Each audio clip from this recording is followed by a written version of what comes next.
voltamos com o Horizonte Debate. Programa bom é esse que passa rapidinho e a gente discute várias searas dentro de um mesmo tema. Eu acho que é isso que a campanha da Fraternidade vem propor pra gente. Hoje a gente está falando sobre a campanha da Fraternidade de 2019, Fraternidade e Políticas Públicas. Ismael, uma perguntinha mais espinhosa, assim. Eu acho que se você não ouviu ainda, acredito que você deve ouvir, assim. Mexe questão de política, não. A gente, igreja é para rezar. Fé é uma coisa íntima. O Marcos tem a dele, a Antônia tem a dela. Mexe questão de política, não. O que a igreja está caçando? Pois quem diz isso, no caso, não compreendeu qual é o projeto de Jesus. Porque Jesus, quando esteve no mundo entre nós, foi inclusive perseguido e morto por ir contra os poderes políticos vigentes naquela época, que pregavam a desigualdade e que oprimiam o povo. Jesus andou anunciando a Boa Nova. A Boa Nova, como no Sermão da Montanha, ele dizia sobre as bem-aventuranças. E bem-aventurados hoje são aqueles que gozam dos direitos que o Estado, no caso, pode oferecer e pode, então, dar vida digna às pessoas. Bem-aventurados que promovem a justiça. Essa promoção da justiça... Os que têm sede de justiça. Os que têm sede de justiça. Essa promoção da justiça é você olhar para o coletivo, é você olhar para a sua comunidade e não permitir que exista pessoas em situações de vulnerabilidade. É você observar a atuação do Estado e não permitir que essa atuação privilegie alguns, mas sim essa atuação crie, de forma oposta, igualdade de oportunidades para todos. É isso que um cristão deve sempre perseguir. E a questão, a igreja, tanto no Brasil, e o Papa Francisco também tem dado sinais claros de incentivo a nós, os agentes pastorais, e também aos bispos, aos padres, e que lidam, né, com a questão do relacionamento entre fé e política, de que esse é o caminho que podemos seguir. Fé e vida, fé e política, fé e cidadania, elas não se separam. Não há separação entre o acolhimento do projeto de Jesus e o seguimento a ele neste mundo e a atuação política em busca de uma nova sociedade, onde reine a justiça, a solidariedade, a paz. Esse sim, o projeto autêntico de Jesus. Ele já alertava, né, Ismael? Assim, cuidado com o fermento de Herodes, cuidado com o fermento dos fariseus. E os discípulos ali tomando aquela puxada de orelha. Antônia, agora, o que dizer daquela telespectadora da TV Horizonte, agora, do Horizonte Debate? Mulher, mas que se vê com uma estima baixa e ela acha assim, eu não sei o que fazer. Lá na paróquia dela tem Pastoral da Saúde, lá tem uma reunião dos vicentinos, lá tem uma comissão pastoral política, lá tem um CPP, né, aquelas pessoas que coordenam desde o dízimo que é pago a como que esse dízimo vai ser administrado. Se vai ser para os catequistas, para a crisma. Antônia, o que dizer para essa pessoa? Olha, a participação política é um processo tão importante até para a gente se reconhecer como sujeito. Quando você atua, então é óbvio que você está numa situação de depressão, com autoestima lá embaixo. O processo político, porque ele consegue mobilizar as forças de transformação. Então, nesse sentido, a convivência com as pessoas que estão ali patrocinando transformações vai te fazendo te reconhecer como um agente da ação, da transformação. E isso é uma coisa que você pode ver o militante, aquele que milita, o ativista.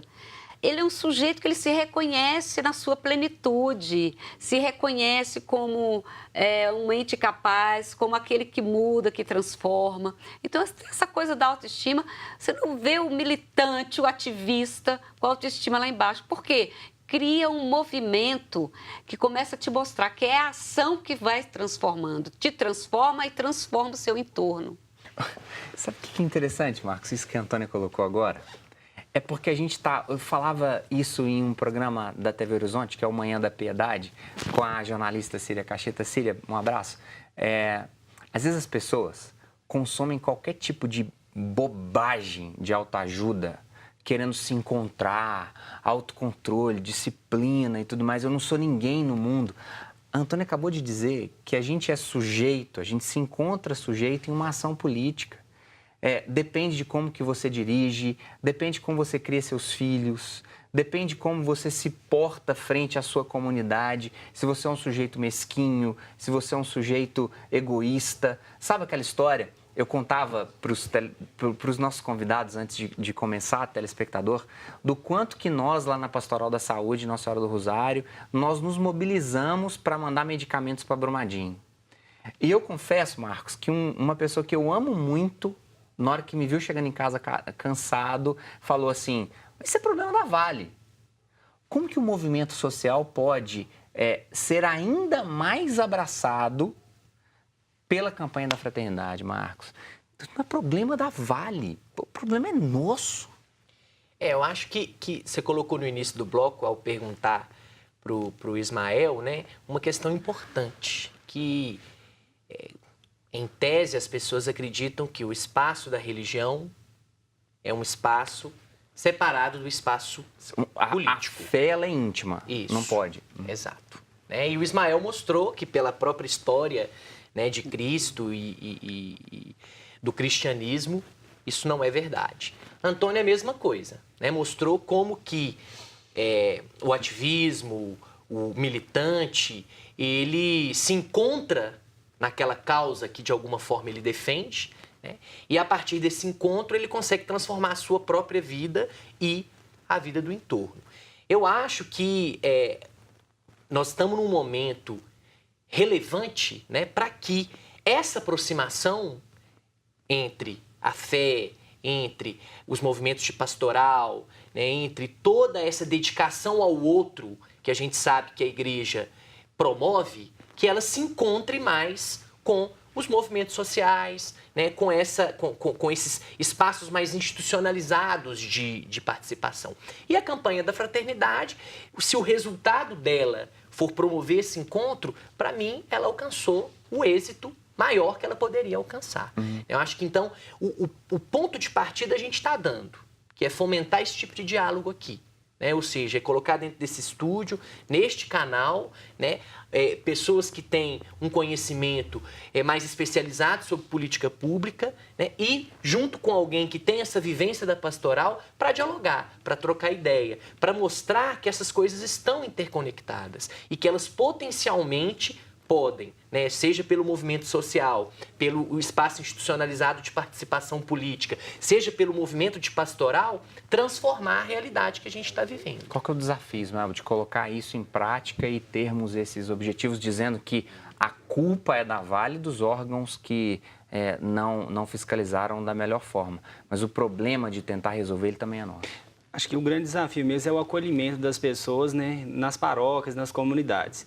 E por isso eu convido a todos, né, e a todas a participarem de forma efetiva dessa campanha da fraternidade. A partir do próximo sábado, agora, o dia 9 de março, acontecerão os lançamentos da campanha da fraternidade das regiões episcopais. As 4 regiões episcopais farão o lançamento da campanha da fraternidade, e cada uma em a sua data, em um lugar específico, e participem das formações, procurem os setores de pastoral social e política das regiões e também o Vicariato Episcopal para Ação Social e Política, para participarem de maneira mais efetiva. Aqui na Arquidiocese também nós temos organizados o Coletivo Arquidiocesano de Fé e Política, e submetido a esse coletivo um GT, um Grupo de Trabalho de Políticas Públicas e Atuação na Institucionalidade, onde a gente reúne atores que estão presentes no universo das políticas públicas, cidadãos interessados nessa discussão. Procure saber, participe conosco, porque a campanha da fraternidade é nesse ano de 2019, mas nós precisamos tornar perenes os resultados, os impactos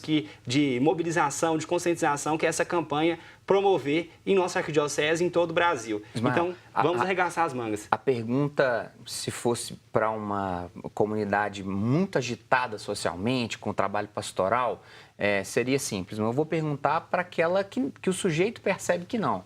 Sim. Ismael, a minha comunidade ela não é agitada em termos de pastoral. A turma vai, se submete ao sacramento da missa, mas o que fazer para uma comunidade que está pouco mexida politicamente? Pois é, aí nós precisamos, então, da união de diversos atores, tanto os padres como os leigos da própria paróquia, eles precisam, né, se unirem para a conscientização de que, por exemplo, se eu vou à missa, a própria palavra, ela me indica que eu tenho uma missão ao ir para a minha casa, ao ir para a vida em sociedade. Eu tenho a missão de levar o anúncio de Jesus e essa ação sociotransformadora no mundo. E por isso, no ambiente da paróquia, que é um ambiente de muita participação, de reunião das pessoas, é um ambiente propício para que a gente possa ter essas reuniões, essas reflexões. Por exemplo, na minha trajetória, eu comecei na minha atuação na Pastoral da Juventude.